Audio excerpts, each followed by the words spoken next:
Oke, teman-teman di sini kita akan masuk ke materi terakhir ya di mata kuliah bisnis ini, di mana mengenai GTM strategi. Apa tuh GTM strategi? Sebenarnya lebih ke go to market strategi.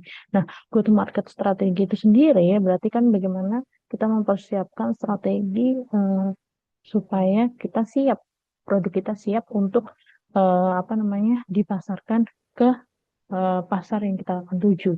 Seperti yang sudah teman-teman sebelumnya tentukan di awal sekali perkuliahan bahwa teman-teman marketnya siapa. Nah, itu yang kita akan tuju gitu.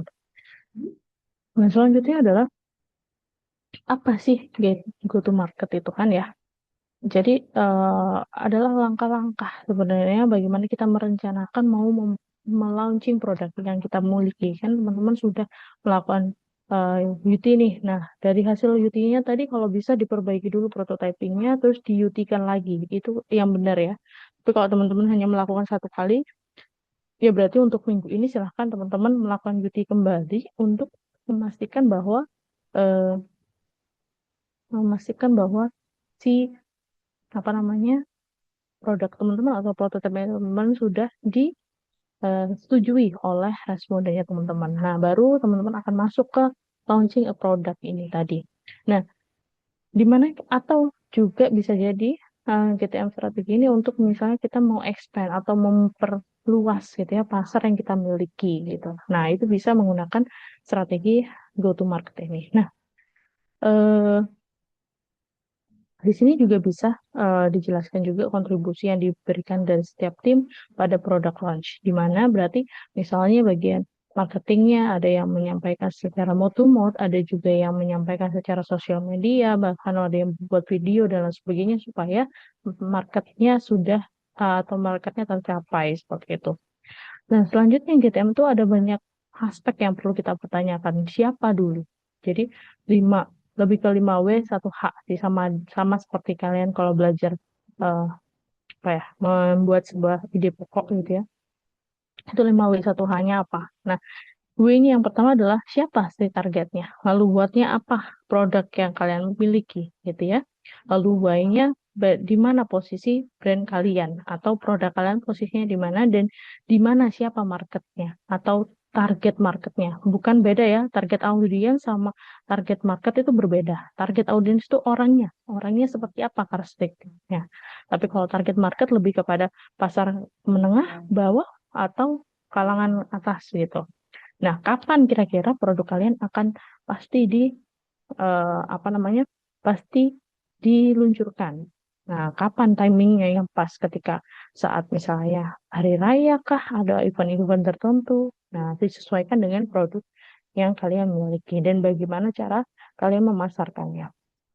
Lalu kenapa? Nah, kenapa kita mulai dari kata kenapa ini tadi ya why brand positioning. Di mana kenapa itu adalah membantu kita launch sebuah produk yang benar atau yang tepat kepada audiens yang tepat. Di mana audiens yang tepat pasti membutuhkan pesan yang tepat juga dan di waktu yang tepat. Jadi, teman-teman harus memikirkan siapa sih audiensnya, terus bagaimana caranya mendeliver ke mereka. Misal contoh, kalau audiensnya kita ada dua misalnya, ada dua kayak misalnya dosen dan mahasiswa gitu ya. Berarti kan pesan yang kita sampaikan pasti berbeda. Kalau misalnya dosen mungkin lebih kepada akademiknya, terus visi misinya kayak gitu.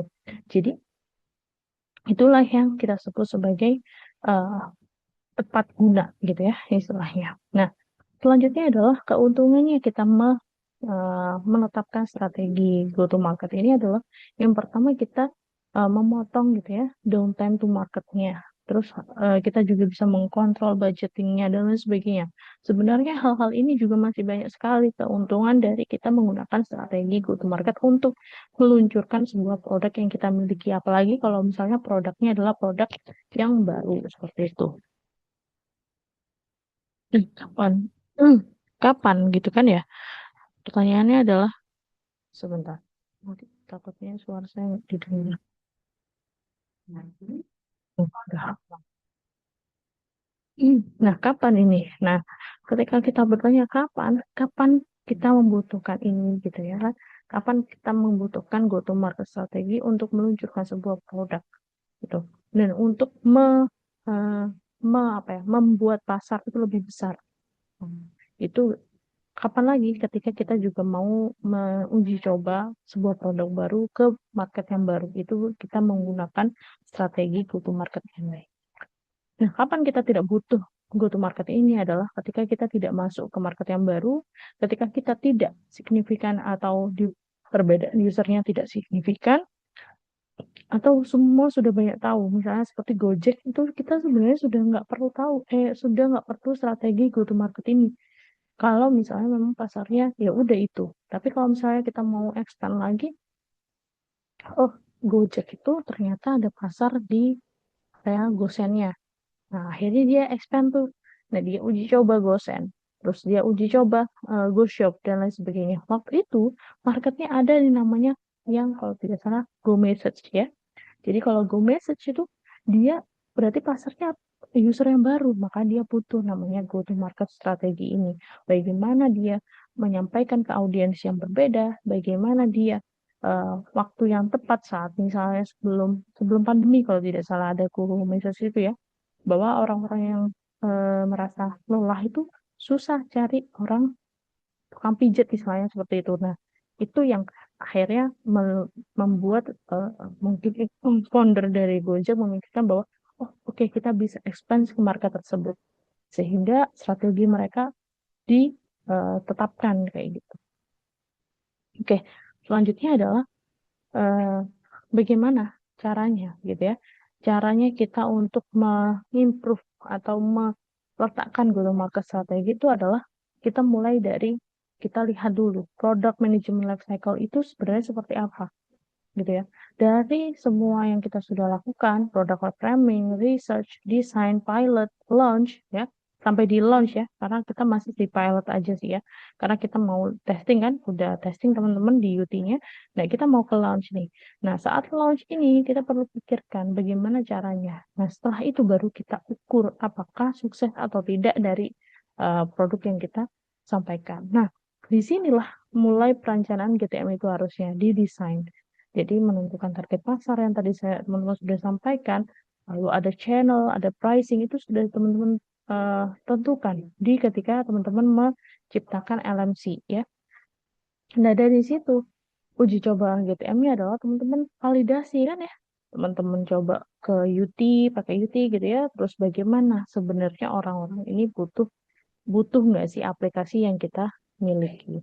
Lalu lanjut adalah ke launch ya. Di launch itu sendiri ya eh, baru kita akan mengeksekusi penuh go to market. Bagaimana kita memarketingkan, lalu bagaimana dukungan pelanggan itu bisa improve produk yang kita miliki dan sebagainya. Nah, terakhir mungkin yang tidak teman-teman lakukan adalah memizirnya. Jadi memastikan eh, apa namanya produk kalian akan diterima oleh customer yang lumayan luas seperti itu. Lalu bagaimana gitu ya? Kita masuk ke bagaimana marketing dan juga perencanaan penjualan itu direncanakan. Nah, yang pertama kita akan mengidentifikasi sebuah problem dulu. Problemnya adalah kita punya nih produk, ya kan? Kita punya produk, ada value propositionnya atau unique value yang ada di LMC gitu ya. Lalu yang keempat adalah fiturnya apa saja. Nah, dari fitur itu kan kalian punya UX sudah ya, udah punya UI UX yang teman-teman buat di prototyping gitu ya. Nah, ini harus sesuai. Kalian balik lagi lihat di minggu pertama kita perkuliahan terkait bagaimana siapa yang membutuhkan si aplikasi ini gitu. Nah, itu kalian lihat apakah sudah fit sesuai gitu ya. Nah, dari situ kita akan mendefinisikan target audiensnya. Siapa yang eh, berpengalaman menyelesaikan produk ini sebelumnya, ya. Siapa yang menyelesaikan atau siapa yang berpengalaman memiliki masalah yang dengan produk yang diselesaikan ini dan apa frustasi mereka yang mereka hadapi gitu. Lalu yang ketiga adalah berapa banyak sebenarnya audiens itu mau membayar gitu ya, mau menggunakan solusi yang kalian miliki. Nah, ini adalah kalian mendefinisikan dulu eh, ideal ideal customer profile atau ICP ya. Dari sini nanti teman-teman akan juga lihat selain ICP, teman-teman akan lihat buyer personasnya. Jadi, misal contoh nih, ada jenis nih, Bluebird gitu ya. Bluebird itu sebenarnya ada di middle ya. Lalu apa? Mobilitas dari mana saja gitu ya. Tarifnya tapi Argo. Nah, sekarang ada Golden Bird. Golden Bird itu middle to upper, di mana mobilitasnya dari bandara saja gitu ya. Nah, itu tarifnya flat. Kalau Silverbird itu ada di upper, mobilitas dari mana saja, kenyamanan service, Argo dan flat.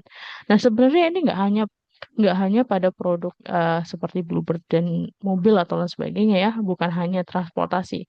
Sebenarnya teman-teman tahu nggak sih, Indomaret itu sebenarnya juga membuat sebuah produk itu juga bisa menggapai semua market. Contoh adalah Yummy Choice dan juga Point Coffee, ya kan?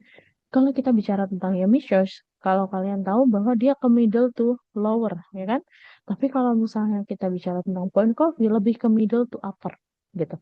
Sehingga mereka bisa mendapatkan banyak target audiens tersebut. Nah,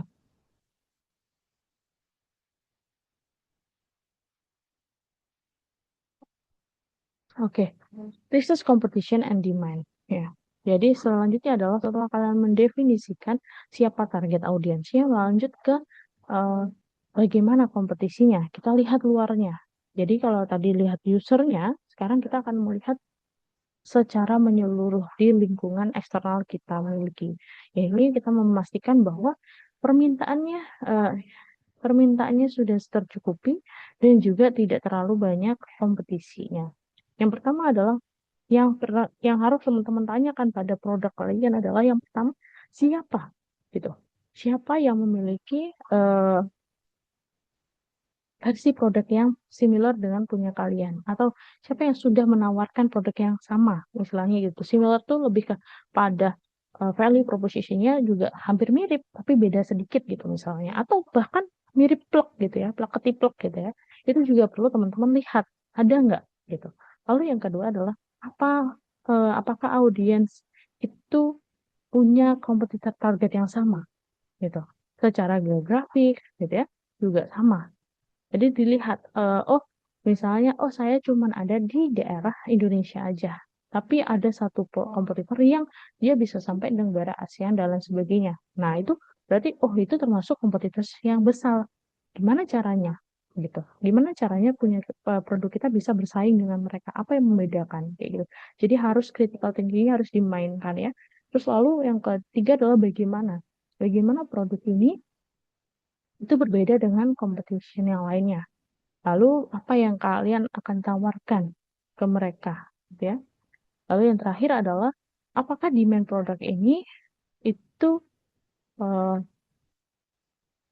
apa ya oversaturated itu kayak bahasa ini apa ya bahasa Indonesia sebentar oversaturated.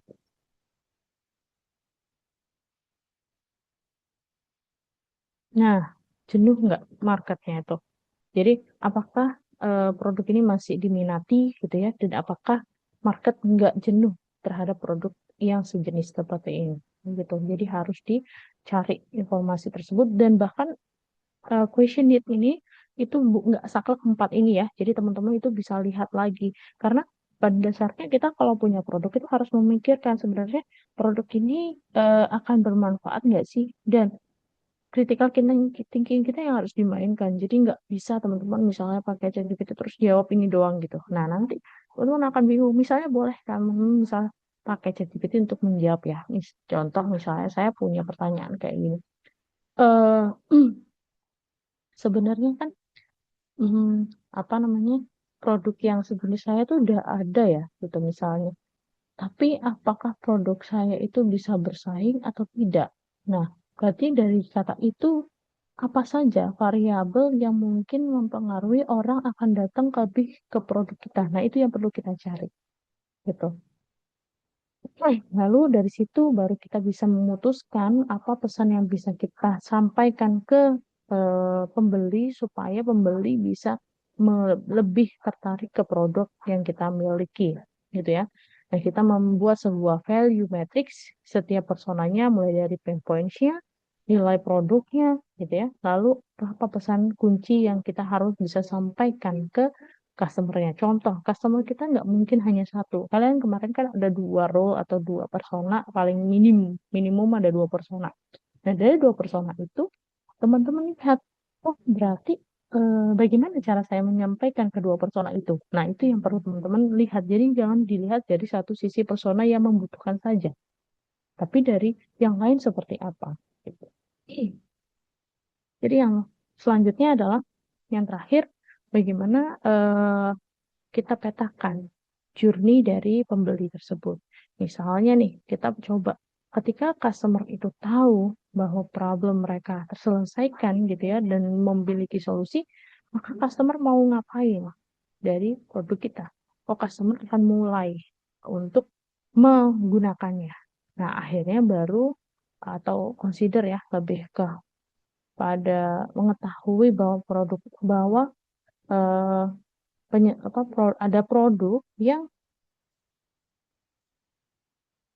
ada produk yang bisa menyelesaikan. Akhirnya mereka mempertimbangkan dan mereka akan istilahnya kayak convince ya, akan meyakinkan bahwa produk itu bisa menyelesaikan masalah yang mereka miliki dan akhirnya baru mau membeli. Jadi eh, untuk paling tidak kita dari tahap yang pertama itu kita awareness dulu, iklan gitu misalnya bisa, atau me- lebih memunculkan, oh ini ada masalah. Apakah kalian misalnya ya, kalau pitch deck ya, apakah kalian memiliki masalah yang sama gitu ya, masalah A gitu ya, masalah A yang sama, oke, hadirlah ini sebagai solusi kalian ya di mana nanti dia berdasarkan data ini dan sebagainya bahwa ini itu menyelesaikan masalah kalian. Akhirnya orang tertarik. Jadi kita buat hook lah istilahnya ya kalau zaman sekarang hook di TikTok gitu itu. Nah, itu adalah memunculkan bahwa oh oke, sekarang itu orang-orang eh, sudah yakin dengan produk kita miliki, sudah mulai mencoba. Dan akhirnya kalian buatlah premium lah, apalah, sehingga orang mau membeli hal yang lebih gitu. Nah, eh, tidak sampai situ sebenarnya bahwasanya sebelum menjadi sebuah customer, mereka adalah seorang yang lain. Jadi kita mulai dari stranger ya, stranger bahwa kita nggak attract dulu ya, kita melihat, lalu kita melakukan hubungan terus-menerus, engage ya, berarti menjadi prospect to customer. Jadi orang yang bisa diprospek, lalu kita jadi sebuah pelanggan. Ketika kita jadi pelanggan, kita di like itu aslinya eh, di like itu intinya kayak apa ya? Bahasa Indonesianya adalah dia suka banget nih sama produk kita. Nah, ketika suka banget, orang tanpa sadari, tanpa tanpa berat hati akan terus mempromosikan produk kita. Jadinya dia seorang promotor kita. Seperti misalnya Shopee. Dulu banget pertama kali Shopee muncul, ya dia sebagai stranger ya. Produk itu adalah stranger dan customer-nya juga stranger di produk itu. Orang asing lah istilahnya. Dia terus coba, akhirnya jadi sebuah customer atau prospek lalu customer. Dari situ bertumbuhnya produk, akhirnya kita mempromosikan, ih Shopee tuh loh banyak promosi gitu, banyak diskon, pakai Shopee aja. Nah, itu adalah kita sebagai promotornya. Nah, yang keenam adalah kita masuk ke bagaimana kita pick marketing channels-nya. Jadi menggunakan channels itu untuk marketing. Bagaimana kita memilih marketing channel atau channel penjualan itu sesuai dengan apa target audiensnya kita, lalu location yang potensial itu di mana. Nah, itu yang kita harus pertimbangkan. Contoh sekarang mungkin lebih fokus ke uh, digitalnya ya, terkait lebih ke sosial media ya, lebih ke sosial media, lalu lain sebagainya, TikTok dan sebagainya. Tapi sebenarnya banyak sekali, nggak hanya ada tujuh ini, tapi banyak cara kita untuk memarketing sebuah produk yang kita miliki. Lalu kita akan selanjutnya ada membuat rencana penjualannya. Nah, rencana penjualannya ini eksempel aja ya strategi penjualannya. Misalnya self service, oh berarti dengan cara customer itu beli ke produk kalian gitu ya. Lalu bisa juga dengan inside sell models ya, itu berarti penjual atau tim penjual itu prospek ke customer untuk meyakinkan mereka untuk membeli sebuah produk. Jadi ini seperti kayak mungkin lebih ke belum affiliate ya. Affiliate tuh lebih ke mungkin bisa jadi affiliate juga ya, tapi kalau affiliate itu lebih kepada kita membuat orang yakin untuk menawarkan produk kita ke orang lain kayak gitu. Jadi membuat eh, apa ya? Membuat orang itu akan mau mempromosikan. Nah, lalu kalau kita pakai field sale model berarti bagaimana salespeople atau orang menjual gitu ya, fokus di mana ke closing big enterprise deals. Jadi kita fokus pada bagaimana bisa bekerja sama dengan sebuah perusahaan. Itu field sales mode. Atau yang terakhir adalah channel model. Nah, ini yang lebih kepada affiliate. Jadi external partner itu bisa menjualkan produk kalian. Jadi kan kita nggak perlu tahu uh, eksternalnya siapa gitu kan. Selanjutnya adalah kita menentukan goals yang konkret yang bisa kita ukur, yang kita bisa tentukan. Oh, berarti produk kita sudah tercapai nih strategi market kita. Yang pertama ada 4. Yang pertama adalah quantifiable. Berarti dapat diukur, lalu motivational, targetnya jelas, meaningful, matriksnya sudah telah ditentukan sebelumnya, dan dapat diukur efek perubahannya. Jadi kalau kalian membuat sebuah goals, nanti harus terdiri dari 4 metrik ini. Nah, yang 9 adalah kita membuat proses itu bersih. Artinya adalah membuat proses itu secara jelas, gitu ya. Di membuat sebuah strategi market yang bagus adalah kita harus jelas bagaimana market kita mau kita capai strateginya. Lalu kita mengeksekusi produk tersebut untuk dipasarkan. Nah, contohnya adalah seperti ini ya. Contoh market strategi itu eh, ini ada di proses Q2 ya. Ini untuk di Q2-nya. Jadi produk ini sudah kita luncurkan, sudah berjalan, terus kita lihat lagi ya. Kita lihat statusnya. Oh, ternyata nih kita butuh untuk membuat sebuah produk gitu. Membuat apa ya?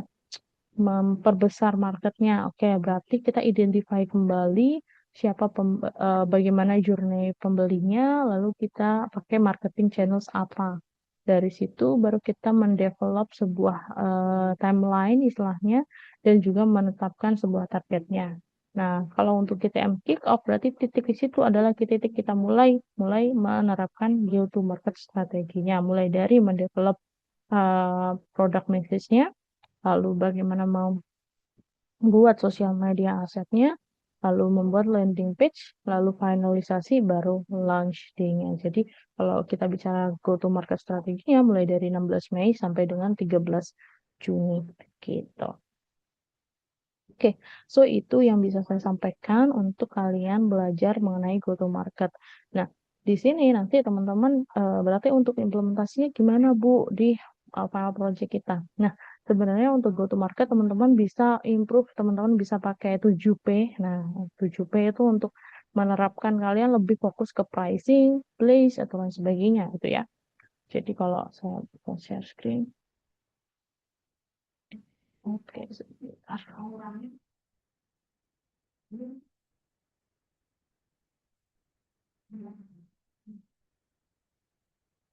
Nah, jadi sekarang itu sudah bukan lagi arahnya ke 4P. Jadi kalau 4P itu kan artinya ada pricing, place ya, lalu people sama bentar. Nah, kalau dulu itu namanya 4P. Ya, 4P itu cuman hanya ada ini produk, price, place, promotion. Jadi kalian mau concern di bagian mana saja gitu untuk membuat sebuah distribusi. Nah, sekarang itu sudah bukan 4P kembali, tapi sudah ke 7P marketing strategi. Nah, 7P marketing strategi ini lebih besar lagi gitu ya, framework yang bisa menggunakan untuk bagaimana kalian merencanakan gitu ya. Nah, di sini sebentar, menunggu ada product promotion, price, place, people, dan proses serta physical. Nah, physical evidence ya.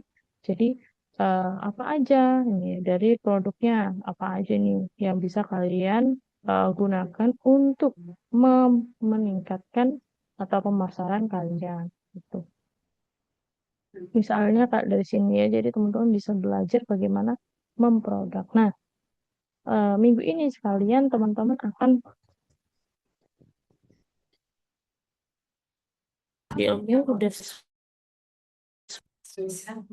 Kita harus paham dulu terkait permasalahan yang akan kita angkat sebagai studi kasus. Jadi, kita harus paham dulu terkait dengan permasalahan yang ada, yang identifikasi permasalahan dan tujuan dan dengan studi dan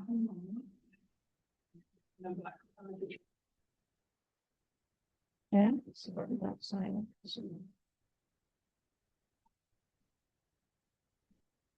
Menurut saya jelas ini snap.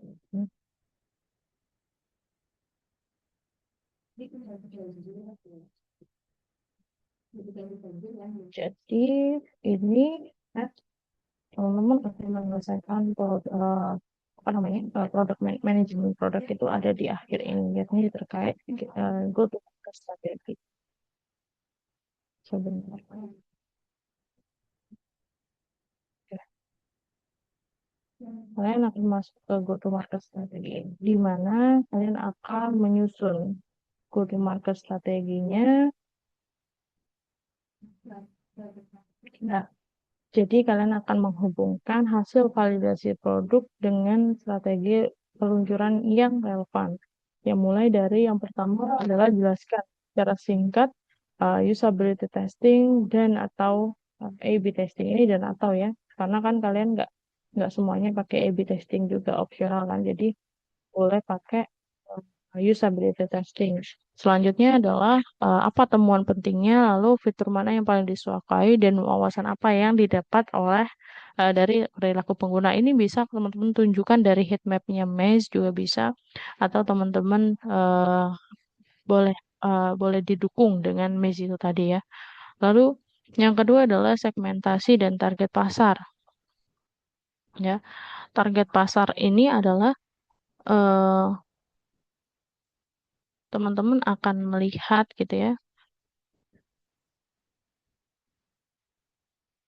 Oke, kelihatan ya. Nah, jadi teman-teman akan melihat siapa sebenarnya target penggunanya, lalu eh, gunakan pendekatan persona. Jadi kalau bisa kalian sampaikan kebiasaan digitalnya seperti apa lebih bagus. Aku masukkan value proposition-nya dari LMC yang teman-teman miliki. Sertakan versi singkat dan juga versi panjangnya supaya nanti teman-teman bisa menggunakan versi singkatnya sebagai promosi teman-teman. Lalu yang keempat adalah strategi distribusi channel. Nah, kira-kira channel apa yang bisa menjangkau target pengguna utama kalian gitu ya. Misalnya mulai dari media sosialnya mungkin, komunitasnya bisa dijelaskan sedetail mungkin. Lalu strategi komunikasi mau pakai apa? Nah, di sini teman-teman bisa nih sampaikan ya, sampaikan bahwa teman-teman mau pakai strategi seperti apa. Nah, terus kita masuk ke itu sudah masuk ke strategi ini ya teman-teman, promosi, lalu komunikasi dan juga pricing ya. Sebenarnya ini sudah menerapkan tapi belum, karena kan sebuah produk ya. Dan conclusion itu produknya, itu ini adalah promosinya dan pricingnya atau place-nya ini place-nya. Oke. Harganya itu adalah apakah produk ini gratis, premium, atau berbayar, atau lain sebagainya. Nah, itu bisa harus sampai ke lebih detail lagi. Nah, rencana aktivitas GTM ini adalah membuat ganjar transaksi yang bisa disampaikan di aktivitas peluncuran ketika kalian meluncur kali ini. 2 sampai 4 minggu. Lalu indikator keberhasilan apa, di mana tentukan minimal 3 metrik untuk menentukan keberhasilan GTM sendiri tersebut. Ya, nah, itulah yang kita sampaikan dari kita strategi.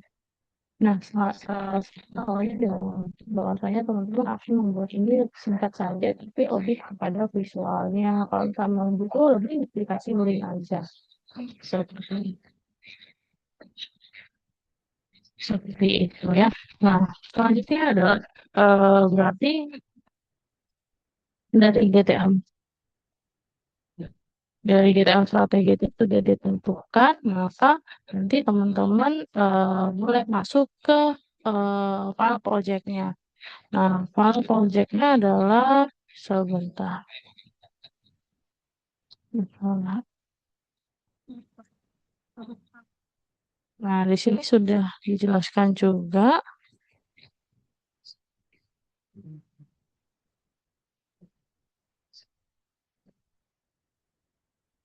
Oke, nah di sini teman-teman akan membuat sebuah full report dulu, full product management.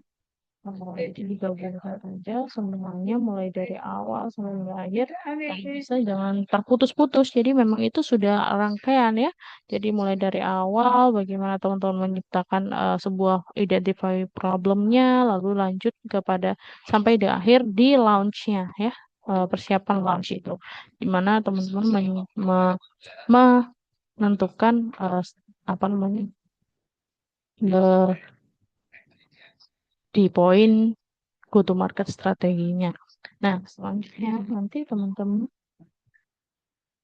sebentar akan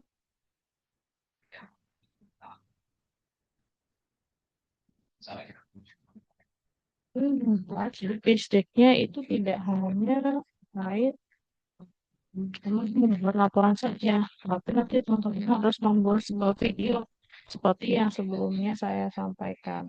Bagaimana teman-teman akan promosi, begitu bisa di eh, disampaikan di file project. Jadi file project teman-teman itu ada laporannya ya, digabung laporan dari minggu ketiga sampai dengan minggu ke-13 ya.